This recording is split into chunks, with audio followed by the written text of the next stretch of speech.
All right. Well, good afternoon, everyone, and welcome to today's Cub webinar, 2023 Cub in Action Rate Cases Year in Review. I want to thank our promotional partners who are helped spread the word about today's event. Thanks to Community Shares of Wisconsin, Green Homeowners United, Solar Share Wisconsin Cooperative, and Evolution Marketing. Let's begin with some housekeeping. Today's webinar is being recorded and a version will be posted to YouTube for public viewing later. I just want to acknowledge today's webinar is being supported by Lisa Giesenbauer at Evolution Marketing, and wanted you to know also that we will be taking Q&A during the webinar. So please use the Q&A feature on your Zoom screen, which is listed under the More section. And if you have technical questions or questions you don't want shared with everyone else, please share them with Lisa, and she will make sure that the Cub team gets those questions answered for you. In addition, we have enabled closed captioning to access it. Click on the box at the bottom of your screen that has a CC inside it. So my name is, as you can see, Tom Content. I'm Executive Director at Cub, and I'm here because consumer protection is important to Wisconsinites, and it's critical for utility service. The money you pay to your utility should be affordable for you and your family, and should be spent responsibly by the utility and result in reliable service. Cub represents all of us in Wisconsin and advocates for all of these things. If you're not a member and think this is important too, please consider supporting our work and become a member today. Cub is Wisconsin's consumer advocate for residential and small business customers, and we are actually the nation's oldest Cub, created by the Wisconsin legislature in 1979 as a nonpartisan independent nonprofit. We have two main areas of focus: our regulatory work that we're going to be talking about today, and education outreach, including our podcast and webinars like this, and our public events. So who advocates for you across the country? It's actually a state government agency that often does this on behalf of this residential and small business customers. Wisconsin and just a few other states, it's a nonprofit that does that. And for Cub, we have two kinds of we represent small business and residential, and we have membership options on our website for residential and small business. And so I want to first introduce my guests from the Cub team who are here today. First, we have Cara. Welcome, Cara. Thank you, Tom. Good early afternoon, everyone. And Cara is our general counsel. She's been here about 2 years, right? Yeah, a little over 2 years. A little over 2 years. And so Cara helped develop the strategy, led our intervention in 5 simultaneous rate cases this year. And her legal briefs essentially amounted to our closing arguments in all 5 cases. And I also want to welcome Corey Singletary, our Director of Regulatory Affairs. Good afternoon, Tom. Good afternoon, everyone.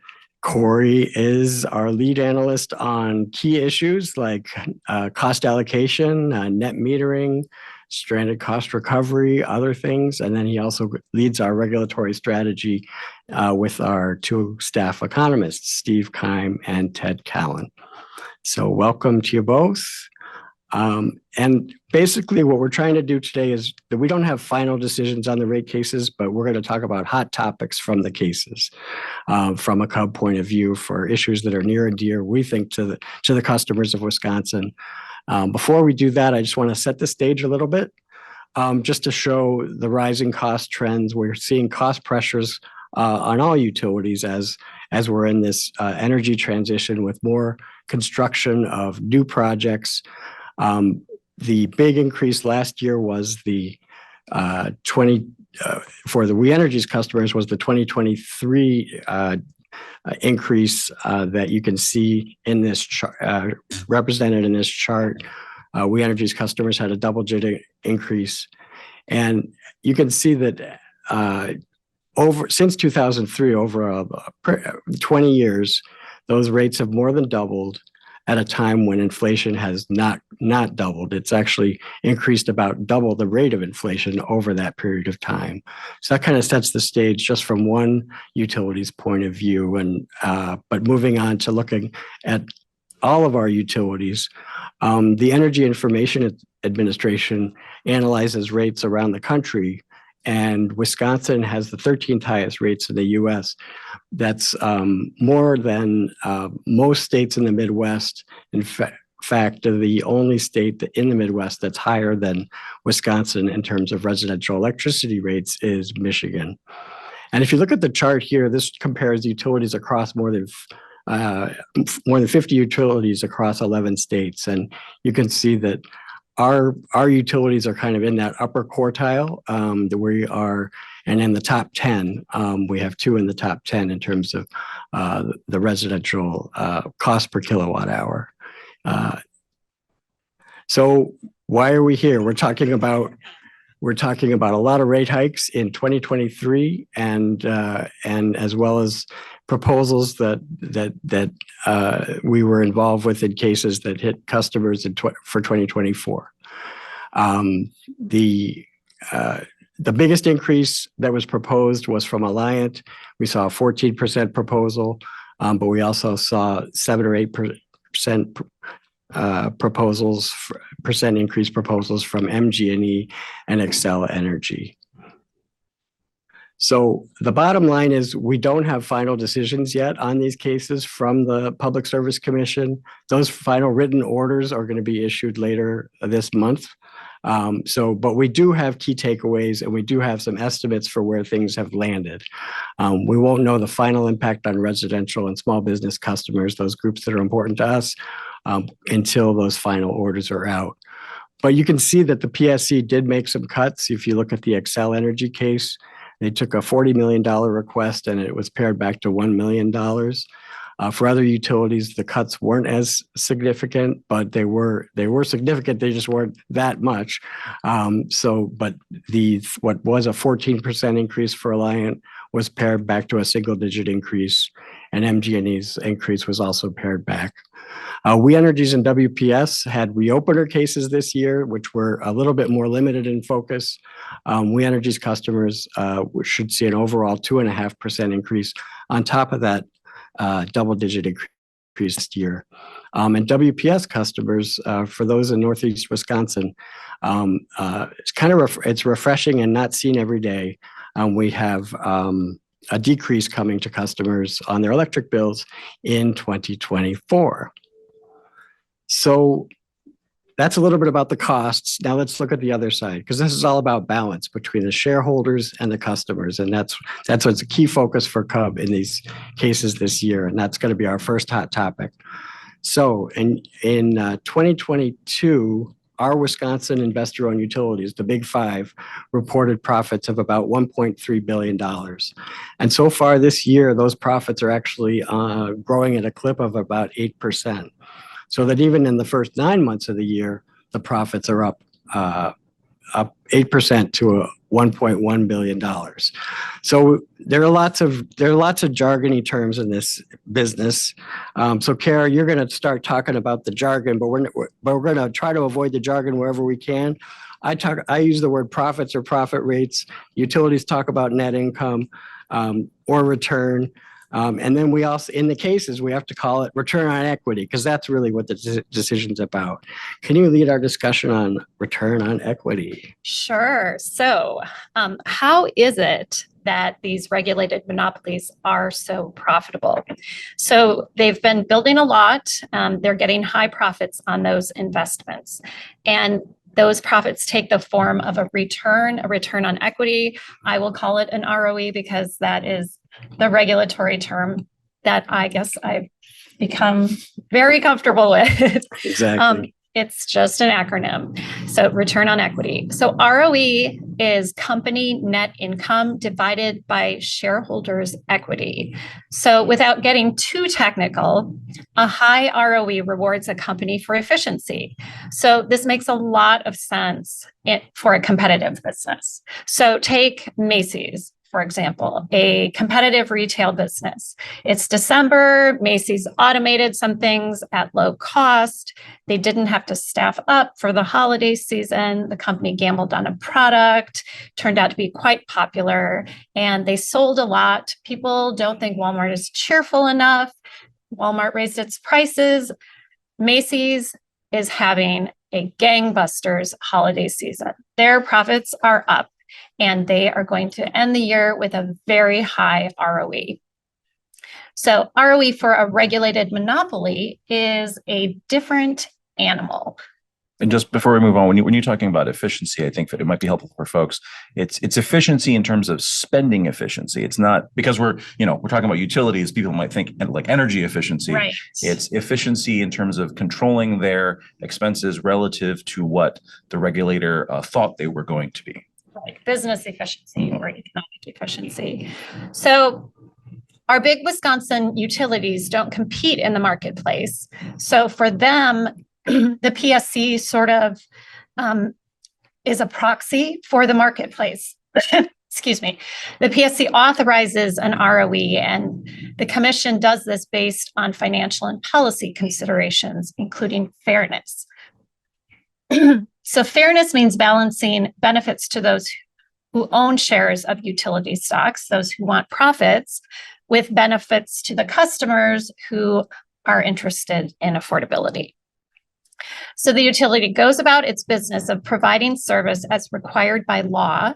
And sometimes at the end of the year, the utility ends up with an ROE that's higher than was previously authorized.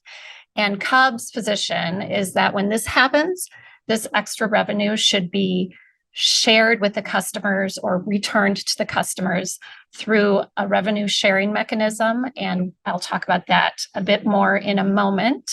I just want to come back to another concept with respect to ROE. So, this is Odell. He's on an escalator at Target. And he is putting some effort into standing in place, but he's not really getting anywhere. So under what we call cost plus rate making, the utilities get what they need to build things and provide service as required by the law, plus a reasonable profit or ROE. So if the utilities fall off the escalator, ROE was too low, and the utility is not getting a sufficient ROE under the law. But investors don't want the company to stand still. Obviously, they want profits. They want the company to move up the escalator as much as it can. So a higher ROE, a higher return moves the company up the escalator, and profits rise. And at the same time, costs for customers rise.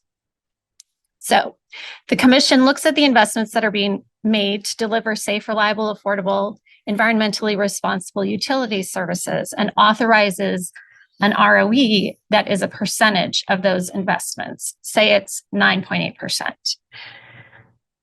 Now I'm going to show you a slide now that is a little bit dense in information, but it illustrates just how expensive these ROEs are for customers.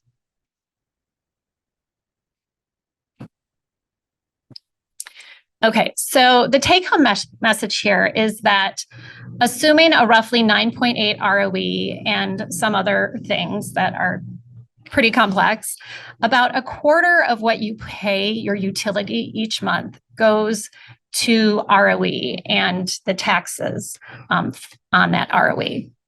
So you can do the math and figure out how much of your cash is going to utility shareholders every year. Or every month, every year. And CUB is not suggesting that the utility investors shouldn't profit.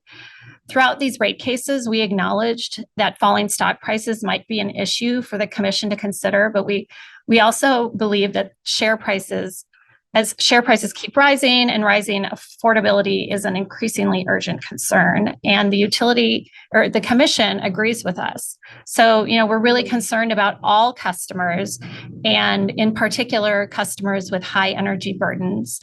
And that means customers who pay a large proportion of their monthly income toward their utility services. And so A just and reasonable ROE under the law balances these concerns. And CUB has worked really hard to represent the customer side of that balance because we feel that it has been underrepresented and underconsidered increasingly over the years for some number of decades, really. I think that balance is really key because, it's not that we have a problem with utilities making money. The utilities need to earn a profit on equity investments in order to attract capital from the market. Oftentimes their arguments of how hard it is to attract capital is a little overblown. But I think that what you'd mentioned, that it is about the balance between customers and shareholders, because that return, that profit portion does have an important role to play in making sure that the utilities can make the investments that they need to ensure safe and reliable service for customers. And when you look at that chart that you showed with the net income, I just think it's important. The PSC has a great tool on their website. It's called the Residential Electricity Comparison Tool. And it compares the rates across the state, not just for the investor-owned utilities, but also for the municipal utilities. Mm-hmm. And you see you can see the difference in those costs for customers with the lack of a need for these high profits that reward the shareholders. Right, and you can talk to any muni customer and compare rates, and see what's really happening. Okay, so where did the commission land? I won't get into CUB's technical arguments supporting our ROE recommendations. You can go to the briefs if you want to see a high-level summary of that. If you really want to get into the weeds, you can look at the testimony of our in-house regulatory economist, Dr. Steve Keim. But I don't recommend it as light reading of any shape. But bedtime reading. Yes, bedtime reading if you are having trouble falling asleep. But the commission, so you can see from this table, we recommended a 9.3% ROE across the three major rate cases, and the commission came in at 9.7, between 9.7 and 9.8 for all of the rate cases, and that was less than the utilities had requested. And the important point is that the commission made a nod toward lowering ROEs over time. And the concept of gradualism is one that comes up again and again. And I think it's important to point out that when CUB talks about gradualism, or when the commission talks about gradualism in their ROE determinations, it is an acknowledgement that it needs to go lower, but that there are practical considerations, and CUB recognizes those as well. But we will continue to advocate for fair balancing between the customers and the utilities. What jumped out at me, this is a very complex story within all three of these cases. Right. You kind of had MG&E walked in the door and proposed no changes to any of these financial parameters, kind of keeping their head down. Excel made the bold move of asking for, explicitly a higher, you'd like to call it a profit rate. Right. Alliant Energy, on this particular number that Cara's got up here on the screen, didn't ask for no change, but what's not shown is they also asked for a higher equity ratio as their capital structure, which basically allows them to flow more dollars through that calculation that determines on a dollar basis how much in return, how much in profit they get to earn, or they get to collect through rates in terms of dollars. And the commission also denied that request to increase the equity ratio too. So across the board, the commission recognized that this bears on affordability, and really that the utilities arguments, they feel don't necessarily hold water in this area. Right. Right. And there's one more piece to this kind of financial discussion, which is revenue sharing mechanisms, RSMs. Sometimes in the competitive markets, they're called ESMs, earning sharing mechanisms, but I think we like to call them revenue sharing. So as I mentioned earlier, if a utility's profits exceed authorized ROE, then at some point, those could be shared with the customers. I like to say reimbursed to the customers because ultimately those revenues came from the customers in the first place to pay for service. And I was happy with the outcome here. I think we had some small victories on an issue that, the little things add up. So with Madison Gas and Electric, the commission imposed a revenue sharing mechanism where none existed previously. So now those customers, including myself, may see, some lower rates due to the fact that excess profits do not go entirely to the utility, if there are excess profits. And then with Alliant Energy, Wisconsin Power and Light, the sharing is a little more generous to customers, to simplify it. But again, we had requested a slight change, and the commission did adopt our what we argued for in that matter. Yeah, and this was a big issue for CUP because the advocate that was making sure that these stayed in place this year. Yeah, and going forward. And prior to this, to Cara's point, all of the other major investor-owned utilities, the Alliant Energies, the Excels, We Energies, Wisconsin Public Service, had some sort of earnings or revenue sharing mechanism to protect customers against excess over earning. And so, but MG&E was sort of not with everyone else, was not with the herd. And now everyone's sort of together, and all major utility customers, really accounting for about 90% of all utility customers in the state of Wisconsin, there are these protections. And I think a part to emphasize that you mentioned is, absent this being imposed upon the utility by the commission, any excess earnings above what the commission approved in rates, to your point about if the utilities do really, tighten things up and watch every penny and control their expenses to extract higher earnings, all of that just goes to the shareholder.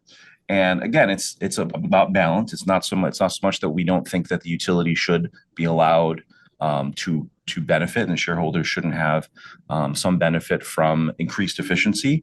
But at some point it becomes excessive, and it shouldn't just be the sky's the limit on returns or profits. Uncapped is no good. Right. Right. And then one other small piece of all of this, just a word on, it's not going forward. So utility employee performance incentive compensation. This is another area that we argued for some scrutiny of these programs. So we were pleased that the discussion around incentive compensation that utilities pay their employees has gotten more explicit about when customers should and shouldn't be asked to pay for that extra employee compensation. So specifically, the commission made it very clear that if employee incentive compensation doesn't benefit customers should not have to pay it. So if a utility incentivizes earnings per share success, customers shouldn't be paying that compensation. So you can see the decisions in the table here. But the upshot is that the commission did not allow for recovery of the compensation plans that NSPW and Power and Light had set up and had proposed. And the commission basically said if things like affordability, energy burden, renewable penetration, customer service are clearly incentivized, then maybe incentive compensation can be included in rates. But if it's not, if it's based on earnings per share, a profit for shareholders, a metric that looks at shareholder benefits, then it's not going to be paid for in the rates that customers pay. And MG&E actually didn't want didn't want to provide information about their compensation plan. We asked, we didn't receive it. We will ask again next time because we believe that that is important information to have in order to consider the extent to which utilities are serving their customers. So, yeah, and this is, I feel like this is sort of, it highlights the importance of consumer advocate offices like ourselves, because this is sort of an evergreen thing, but it comes and goes, right? The Wisconsin Commission has long denied the utilities asks to flow these bonus plans, these incentive compensation plans through rates because they found that they don't provide benefits to customers. But, so the utilities sort of take their little beating on that issue, and then they go away on it for a while, and then they come back. And so every few years, you see this come back with a different argument and a different spin. And again, on the theme of sort of balance, it's not that we would necessarily have a problem with customers paying for incentive compensation dollars. It's just that customers should benefit if there's going to be these metrics that employees are going to be working to meet. That's right. So now we will turn to Tom, who will begin the discussion about affordability programs. Super. Just setting the stage for this, then Corey's going to take over. CUB has been highlighting the affordability and the ability to pay and energy burden for several years now, going back about 5 years, actually. And what we did is we were urging the Public Service Commission to start tracking energy burden in a more comprehensive and concrete way. You can't measure what you don't. You can't manage what you don't measure, and so if we're measuring energy burden, then we can start addressing it. And so actually in 2021, the Public Service Commission started requiring annual filings by the utilities about household energy burden in their service territories. More recently, we have new interveners coming into these cases that are helping put a spotlight on this issue. Walnut Way in 2023, 23, and Blacks for Political and Social Action of Dane County in 2023 got involved in the MG&E Aligned cases. Corey, where do you think these issues landed for customers? Well, I think it's important, the way the commission looks at this, and we heard it in their discussion, is, historically, well, really for about 100 years, in terms of utility regulation, we kind of think of utility regulation as a three-legged stool, right? The utilities are obligated to provide safe, reliable, and affordable service. And without one of those legs, the stool falls over. Right. And so here, what we're talking about here is that last piece. And whether it was on return on equity, whether it was on some disallowed costs on solar cost overruns, the commission talked a lot about affordability, and I believe the chair actually used the term affordability crisis or something along those lines. That whether it's just increases in inflation or all of the costs flowing into the utilities rates because of the clean energy transition, all of these new solar investments, which we hope will over the long run prove to be less costly than some of the fossil resources we have. But all of these costs are coming together at a time that in such a way that it's really driving up rates and making it so that those who can least afford to pay their bills on a monthly basis are under increasing stress and are increasingly unable to pay their utility bills. And we've really been trying to encourage groups like Walnut Way, like Blacks for Political and Social Action to participate, because we think that they bring an important piece of the story, right? They can really fairly and accurately represent the lived experience of low-income customers. And from our perspective, from CUB, we have to represent all customers, residential and small business. And so for us, it is this complicated balancing act. I like to think of it as spinning plates on the end of sticks. And there you go. That sounds about right. We did a little of that for a few months here. Yep.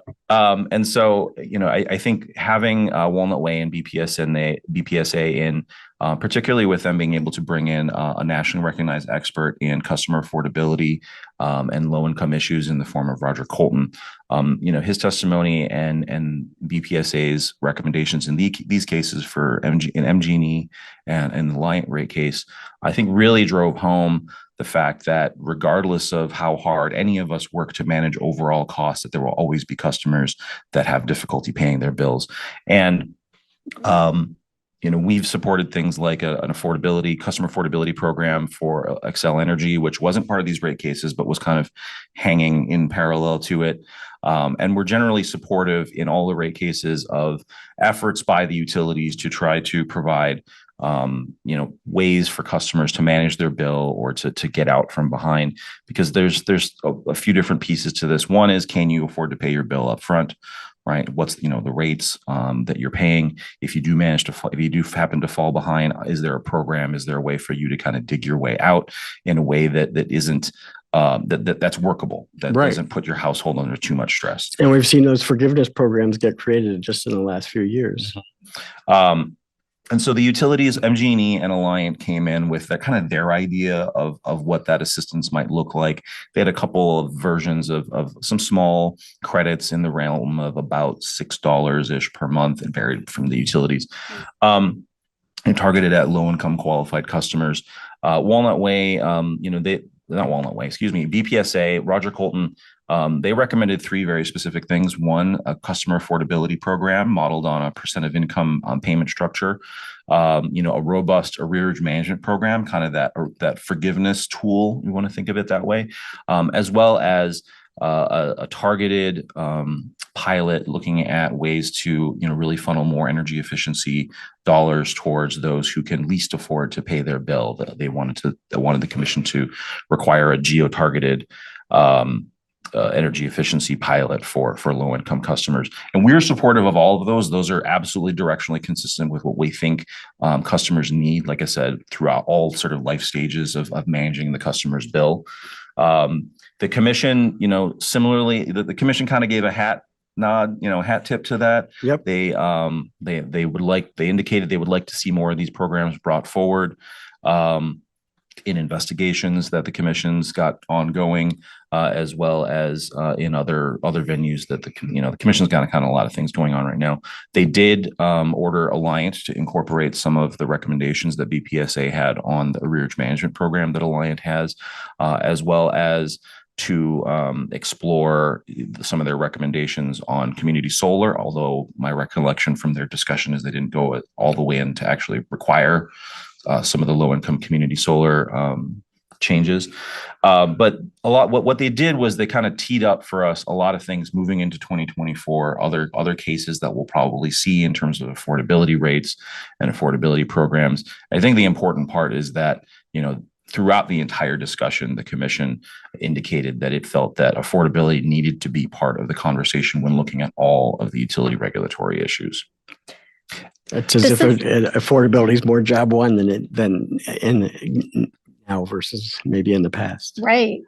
And this is definitely one where I'm very interested to see how the orders come out, because we haven't seen a lot in written orders about affordability. And so, it'll be an indicator of where we're going with this. And I think I would be remiss if I didn't mention that we also, Ted, in our office, put together a lot of really good numbers that highlighted, a granular look at energy burden, the percent of household income that goes to utility service, really down at sort of the neighborhood level. Not only just sort of a static snapshot of the utility, but also really trying to show the commission, if you approve what the utilities asked for, this is what it's going to do to these various communities and how much that energy burden is going to go up. Keeping with affordability, one of the, from my end as a rate analyst, doing this for, about 13, 14 years now, one of the things that if for folks that really want to roll their sleeves up and look at the rate cases, you might be like, well, why are there hundreds of pages on this wonky issue of cost allocation? What is cost allocation? Yeah. And so, things like Cara was talking about, like return on equity, capital expenditures, expenses, those go all into the pot of money that the commission has to decide, how much money does the utility need to provide safe and reliable service, right? And that comes together in what we call the revenue requirement. And then that's a dollar amount. And then where it gets tricky is then that needs to then flow to all the different groups of customers, all the different customer classes, residential, commercial, industrial. And essentially we get to where we're divvying the pie, splitting the check, depending on what metaphor you want to use. And it becomes sort of a zero-sum game at that point. But it moves a lot of dollars. And that's why, depending on the issue, sometimes this is the most important issue for us because it can completely overwhelm all the other inputs to rate making. Because we want residential customers and small business customers to be paying their fair share, but not more. Correct. And that's really what it comes down to is when you, like, if you imagine you go out to a dinner party with your friends and you go to split the check, right? You want that split to be fair, right? If you ordered 3 appetizers just for myself and yes. So you don't want my steak, lobster, and three scotches. Yeah, and I'm not selling my appetizers. Exactly. And so this is always this is an evergreen issue for us in every single rate case, fighting this fight and making certain that all customer groups are paying their fair share. And from our perspective, historically, the large industrial customer groups have kind of not. They've been underpaying and essentially they've been subsidized by the small customers. Where the commission landed on this was, we think overall, again, we'll have to see the final numbers because a lot of it is they kind of give a qualitative decision, but directionally they kind of agreed with where we would like to see this land. But for us, the big win was they agreed with the testimony that we put in, saying that, hey, look, we really need to modernize the way we look at this. We really need to be more discerning about how we analyze the impacts to customer groups and who's the cost causer and who's the cost payer. And they agreed with us, and they're going to be opening an investigation in 2024 to look at reviewing cost allocation and rate making methodologies. And our hope is that what's going to come out of that is some guidance and maybe more refined and a narrower way to look at this that can better consider not only just sort of how to set the rates, right, traditional rate making, but also, better interfaces with things like rooftop solar, like battery electric storage, energy efficiency, electric vehicles, all these emerging issues that also touch rates that are affected by this question of who's the cost causer, who's the cost payer, and what is a fair rate for everybody. So that's something that we'll be looking forward to, and we'll be rolling up our sleeves and working on that. With that, I'll kick it back to you, Tom. Okay, super. Our next hot topic is one that actually did move the needle in terms of between what the utilities asked for and what they got. And so Cara is going to talk about construction cost overruns. So these are some very attentive and adorable dogs, Leela and Rosie, and they are paying attention. And they are our watchdogs. They are our watchdogs, our official mascot watchdogs. So as the customers know, the utilities are doing a lot of construction. They're building new generation facilities, battery storage. They're investing in reliability. And Cub argued that if the utilities are going to ask for more money on these projects than was originally approved by the commission, because for whatever reason they became more expensive, and we can come up with a lot of reasons the utilities have for the past couple of years. If the utilities are going to ask for more money, they need to show that the costs were reasonable and that it's fair for the customers to pay those. So the Chair Vach, she used the metaphor of a food journal. She said, write it down, keep track, be ready to show it to us so that we can then have a public discussion about whether or not the utility did what it could to keep things in check and whether it was responsible throughout the process. And this was particularly an issue in Power and Light's Clean Energy Blueprint. They have like a dozen solar projects that are being rolled out, and the chair, basically said that the cost caps on these projects are there so that we can review the reasonableness of overruns.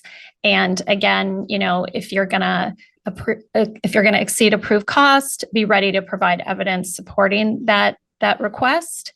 And this is sort of a continuation of some arguments Cub has been making over the past couple of years about how utilities should not automatically be granted 10% of costs in excess of the approved amounts. And the commission has agreed with us now, and they're now holding the utilities to 100% and not 110% of their requests. And, we hope that means that more accurate requests are, accounting of what they expect things will cost. That is happening, and we think it bodes well for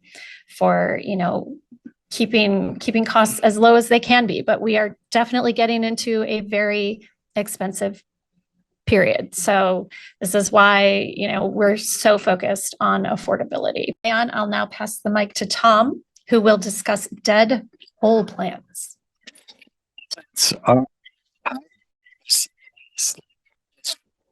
Power plant. It's a screenshot of when it was actually being torn down a couple of years ago. I think last year, actually, it finally came down, the final piece. And so the jargon term is stranded cost recovery. But basically what this is how much should customers keep paying after the plants that are no longer needed to keep the lights on shut down? And so there are options there are tools that utilities have proposed. Securitization, which is like a refinancing, did save customers tens of millions of dollars when the Pleasant Prairie plant shut down. And utilities, We Energies and Alliant both brought forward ideas in 2021 and again in 2023. And the issue is still alive going into 2024 and 25. These plants in Sheboygan and Oak Creek are going to start shutting down in the next couple of years, but the utilities said, the PSC said, we're not going to make a decision now. But the tone was, we're frustrated, we're disappointed. We want the utilities to do a better job of saving money for customers. Yeah, I mean, for both, in the case of Alliant and We Energies, the commission explicitly ordered the utilities to come in this year with alternative plans, with an eye towards, how can customers, essentially, how can we save customers money in retiring these plants? And I think the commission tried to kind of walk a middle line. Both the South Oak Creek plant and Edgewater are not shut down yet. So I think what they were saying as well, we'll revisit this once the plants are shut down. But by the brightest memory I have from the discussion of the commission, the clearest memory I have is of the chair and really all the commissioners pretty much scolding the utility in public, taking them to task for really not doing what was asked of them to really sharpen their pencils and come in with alternatives that will save customers money as we move through this clean energy transition and have to deal with these coal plants that the original plan was to, keep running them and to keep paying for them over the next 10, 15, 20 years. Exactly. But now, the question is should customers, how much should customers have to continue to pay if they're no longer being used to keep the lights on? Exactly. And the frustration was palpable. And it was actually interesting to see. And it was frustration because the utilities were asked 2 years ago to provide more analysis. And then they came into this case and they didn't provide enough. It was actually your testimony, Corey, that actually outlined here is a whole range of options that should be on the table, whether it's securitization, this refinancing, or just axing some of the profit on those assets. Mm-hmm. Yeah, there were just a lot of things that weren't part of the discussion. Obviously, the utilities, when they brought forward their alternatives, they were very utility-friendly, utility-centric alternatives, as opposed to really looking at maybe sharing in the pain, sharing in the burden between customers and shareholders. All of it was coming on the backs of customers. So we're hopeful that they were taken to task and basically said, you need to do better. And the next time you come in, you better do better. You better do better. And the legislature has a bill right now that Senator Coles and others are supporting that would actually enable more tools for the Public Service Commission to use on this issue. They would enable more of the assets of a dead plant to be captured under that refinancing that would save people money. So highlight out for what's going on at the legislature as well. Okay, Corey, we're back to you. This was a big issue in the case, actually. We're talking about it as our last hot topic, but it was a big issue for everybody. So This was one where actually, if you looked at the MG&E case and the Alliant case, and you looked at the number of parties, the number of interveners and groups that actually formally got involved, rolled up the sleeves, got an attorney, got expert witnesses, and submitted testimony, went through the whole gauntlet of the rate cases. This issue was very important to most of those parties. We had thoughts on it as well. But really what this issue is related to, and we actually had a whole podcast episode on this because it's very complicated. And even that was high level. And some folks were being like, well, you're still just touching the surface and I still don't understand what's going on here. And we'll try to do better on that. But what this is related to is the fact that the utilities currently have rates that people generally refer to as net metering rates or net metering programs. And those are for customers with small generating system, usually rooftop solar. And the way that net metering works, and has kind of worked in some way, shape, or form for the past several decades, is when you are during times of the day when you are generating more with, say, your rooftop solar than you are using, then the meter essentially rolls backwards, kind of like rolling back the odometer on the house for your utility consumption. And then at the end of the month, that's sloshing back and forth, the net of the inflow and outflow of electricity, you're billed on that, just sort of that net position. Did you generate more or did you consume more? Just a single number. And it's very simple. It's a very simple way to bill for service. And that's how we've kind of been doing it, like I said, in one way, shape, or form for decades now. MG&E and Alliant Energy both came in with proposals to replace their existing sort of traditional net metering programs with something new. And I think, from Cub's perspective, we think that sort of the first order spirit of why they wanted to look at it, we think that that's fair, right? When you look forward at increasing penetration of rooftop solar, of other types of grid edge technologies like battery electric storage, of EVs, of other things that we can't think of right now, and even just increased electrification in the economy, right? Like these types of rates probably need to be modernized so that we can strike a balance, a fair balance, in this case, between customers who own the technology and the generation and those customers who don't. Because the way that it works in rates is if you're getting a credit for being a rooftop solar customer and generating more than you use, the cost of that credit that you receive comes from everyone else. And so we need to make certain that the rates are fair to everyone. And so, but, the idea, had merit and certainly was worth discussion, but the specific, the devil's in the details, numbers matter. And from our perspective, we were not a fan of what MG&E proposed. We opposed that.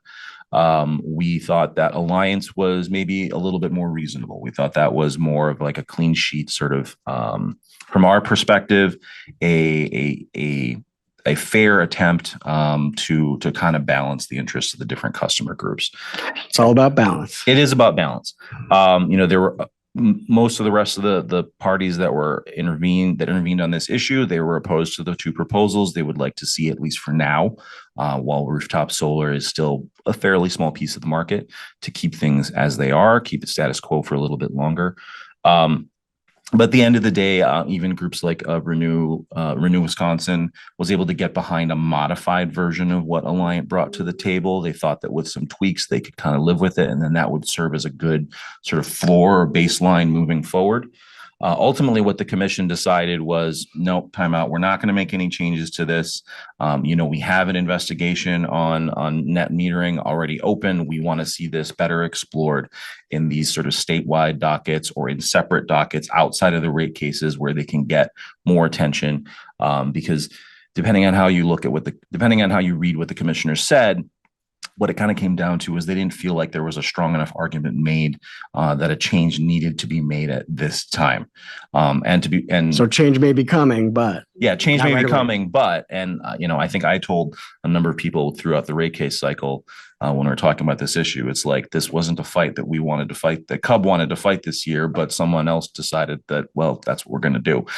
But we're really appreciative of a lot of all the other parties that brought their perspective, because similar to, affordability and low income issues, we're not solar installers. We don't work in that space. There are folks that have a lot more on the ground information about how these types types of programs would affect customers. And all of those are really important for consideration. But that's where we are. This is another one that kind of tees us up, where the commission's decision kind of tees us up for additional action and additional things in 2024, whether it's investigations or proposals being refiled or brought back before the commission. So stay tuned to this one. If this one's important to you, which I know there were hundreds of public comments. So it was important to many. Yes. And so speaking of public comments, there were hundreds of public comments in these cases. And it's been encouraging to see how much participation there's been. Last year in the We Energies case and the Wisconsin Public Service case, we had almost 1,800 comments just last year. And then this year we had hundreds and hundreds of comments just on net metering, but then hundreds other comments as well in these cases. And that was great to see. I want to remind you that if you do have a question, to please use the Q&A function. I'm not seeing any at this time, but I have a question for Cara and Corey here, which is basically, what do you take away as your big takeaway from this year? Cara. So one of my big takeaways, having litigated these 5 cases all at once, is that there's an imbalance in resources, and the resources that are available to represent the public interest are limited. And, CUB, we do everything we do in-house, and that's good because we don't really have the resources to hire, for example, a low-income program expert. And, for that reason, we are so appreciative of the new parties that have come to the table. And, as Corey said, we don't always agree on everything. But honestly, when you're talking about representing the public interest, obviously the public interest, there are varying and competing public interests, and you can't have too much public representation. And so that's something that I think that maybe from an evidentiary standpoint, we might be able to explore a little bit more what kind of resources the attorneys or the utilities are putting into litigating rate cases and arguing, for example, for inflated ROEs and things like that. Another thing that I'm excited about this year is that I think we made some progress in putting energy burden front and center as a metric for measuring affordability. Looking at percentage increases in rates just watered things down from the customer perspective. And so this is a kind of more equitable and really a more accurate way of looking at what rate increases mean for customers month to month. Great. Corey, what was your takeaway? See, a question just popped up and we'll get to you. Actually, let's in the interest of time, we'll just make certain we get to this question. The question from Mickey online in the chat, talking about Point Beach and talking about how I believe the number he's got here is highlighting the fact that by 2033, the Point Beach nuclear contract with We Energies for purchase power will be up to north of $120 per megawatt hour. I believe that sounds right. It's been a hot minute since I've looked at that. And so what's our strategy? Mickey highlights things like the state of the facility and whatnot. What's our strategy there? I don't know if you want to take this. I can give it take a swing at that. It's something that we have struggled with for years, not only just us as a consumer group, but also other consumer groups like the Wisconsin Industrial Energy Group. Both of our groups are really focused on this, but one of the things we run into is that the plant owner is not regulated by the state of Wisconsin. And We Energies signed a contract, and they are bound by that contract, and so have to take power under that agreement, which at the time, I guess, seemed like a good idea. That cost escalation curve several years ago, under admittedly almost an entirely different universe, right? We weren't talking about renewables. We weren't talking about the type of resources we're looking at right now. And so back then, maybe that might have made sense, but it obviously doesn't seem to make sense now.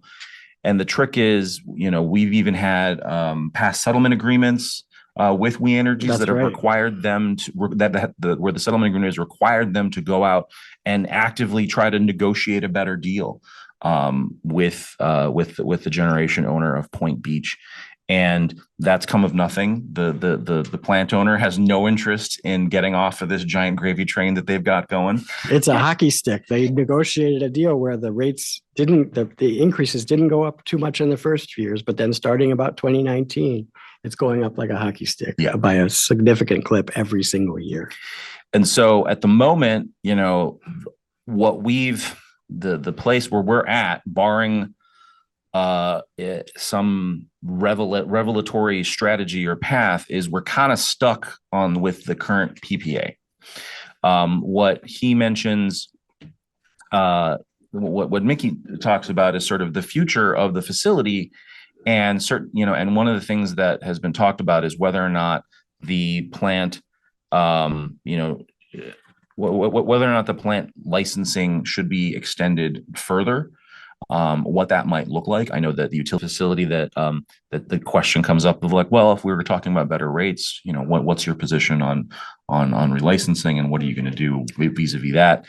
It's the unsatisfying answer I'm going to give you, Mickey, is it's complicated, and we don't have a clear pathway to a better solution that can be done at the commission, because it's not what we've seen, and what at least where the commission's landed is the commission doesn't feel like it has the ability to sort of undo that contract that We Energies is bound by. But you raise important points that, given the timing, will probably come to a head in the next rate case, or if not 2024, obviously the 2026 rate case.